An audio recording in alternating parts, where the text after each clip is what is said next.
Hello, and welcome to A Word of Hope on Easter Sunday 2021. I wish you and your families and your loved ones a most blessed Easter season. We have finally arrived through all of these strange pandemic times through all the restrictions that we've had to endure in our church and in our worship and the practices of our faith.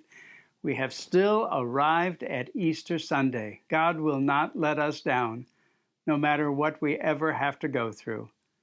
So happy Easter to all of you. On this Easter Sunday, we have the gospel reading from St. John, and it is the story of the empty tomb. It is not a story of a resurrection appearance of the risen Lord, but instead the emptiness of the tomb. And in that sense, it follows closely upon what I preached yesterday in that in-between time, that's still not being sure, that's still not being certain. And yet it is packed with power and packed with grace and packed with mystery and holiness. From the Gospel of John, we hear that on that first day of the week, Mary of Magdala came to the tomb early in the morning while it was still dark and saw the stone removed from the tomb.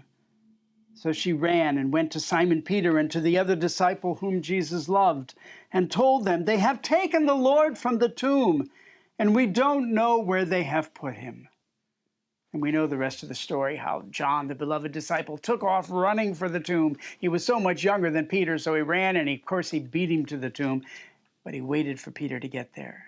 Peter finally caught up, looked in, and they saw the emptiness of the tomb. And they were all left with that mystery and with that emptiness.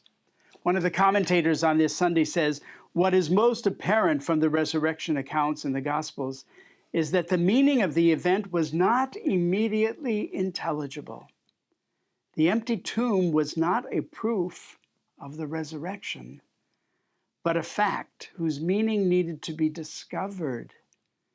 Finding the empty tomb, it made Jesus' followers bewildered and confused, grasping for various possible answers to account for it. Only when the disciples experienced the risen Lord did the meaning of the empty tomb become clear. The stone was rolled back, not so that Jesus could get out. The stone was rolled back so that we could get in and be assured that this tomb of death will remain empty forever. He is risen. My friends, you and I are invited into that same kind of mystery that they probably had to grapple with deep in their hearts. Why is the tomb empty? Why is the stone rolled away? Where is the Lord? Where have they taken him? Why don't I have answers to all of my confusing questions and of all of my hurts and to all of my insecurities? And yet we know, as they came to know, that God was with them every moment of that moment, that God would never let them down, and that God would fill them as they went forward, and that they would become the preachers of the gospel of the resurrection. You and I are invited into that mystery. We are invited to go ahead and embrace our uncertainties and our insecurities and to still march forward as preachers of the gospel, because we too know that God will never let us down. God bless you all on this beautiful Easter Sunday.